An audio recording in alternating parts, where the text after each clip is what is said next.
Is FOMO fueling the real estate market? Fear of missing out? Today I'm covering an article that was in Realtor Magazine. It's the Florida Realtors Magazine. And it's covering this hot market. You know, housing markets in Florida continue to run hot. Even despite the rising interest rates that we're seeing, and home prices are soaring still. And some researchers are worried that FOMO, or fear of missing out, may be fueling our current trend. What do you think? Drop me a comment below and let me know what you think. So in this current market where higher prices and other factors are not causing a slowdown, it's moving away from basic market fundamentals. But this study said that this FOMO thing was driving prices higher and may have fueled, you know, this exuberance, they call it, a wave of exuberance involving new investors and also more aggressive speculation among existing investors. Locally in Orlando, the momentum is experiencing astronomical price gains, and the median sales price of homes in the Orange County, Seminole County area is $450,000, which is 20% higher from the previous year, according to data from Redfin. So the biggest area of concern for researchers is how the housing market is diverging from basic market fundamentals like mortgage rates, inventory, income. Researchers use data sets from the International Housing Observatory to find out, you know, whether our exuberance is playing a role in the steep housing prices. And from the time period that they marked, it had a significant increase in buyer exuberance. The researchers are warning that the last time the housing market saw such exuberance was before the crash of 2008. One real estate economist, Ken H. Johnson at Florida Atlantic University, said, "I think there are other factors, but this fear of missing out is amongst the most notable.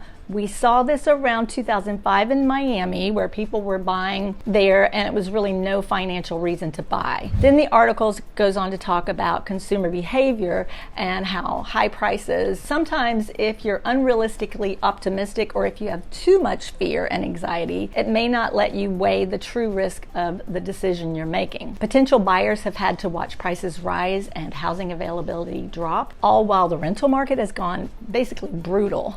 It all leads to a lot of frustration at this point, and he said he felt that it was more difficult, especially if you're applying for a mortgage, because they're at such a disadvantage to all the cash buyers out there. And I can attest to that. There are a lot of cash buyers out there. It becomes much stronger motivator of behavior when you can't get the house, right? Then you want to do whatever you can to get it. And it's tempting to think that if you get a chance at a house, you should just take it no matter what.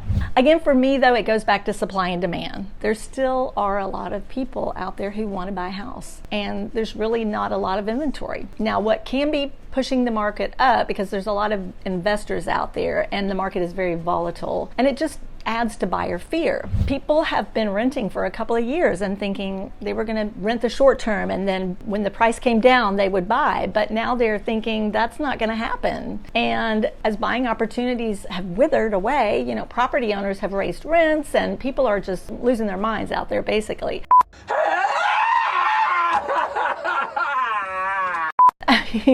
The rents have risen upwards to 30% in some places in Florida. But in a fixed mortgage rate, you have some stability, right? So your mortgage stays the same. So the big question is, will this lead to another housing bubble? So the article is talking about how, you know, that it's still a different market force than it was back in 2008. If there's any market correction that should happen, most of the researchers were saying it would not be of the magnitude of the crash, the last one, mainly because the forces behind today's market include low inventory rather than excessive borrowing, which is what was happening in 2008.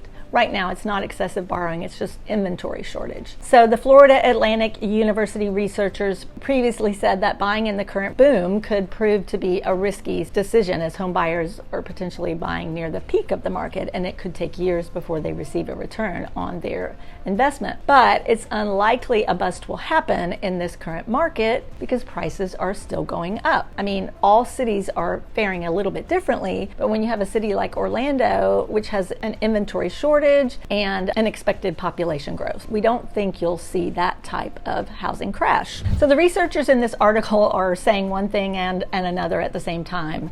I think it's just being aware of the risk of unsustainable price growth. So that could contribute to investors becoming more cautious about the prospect of, the continuing price growth at the current rate. And that may slow down investors, which gives buyers the opportunity to buy. The biggest thing is the interest rate increase that will totally take some people out of the market. I've had buyers, they've decided to step out because they see that their payment is going to be so much higher based on this new 5% range that we're paying for interest. And it's concerning to them and, wondering if they'll be able to make the payment now. And, maybe 6 months ago they could have made the payment. So this is where we're going to lose some of the number of buyers. So investors might go away. Some of these buyers who are barely hanging on might go away. So that might help balance the market a little bit. But right now we're at 2 weeks of inventory.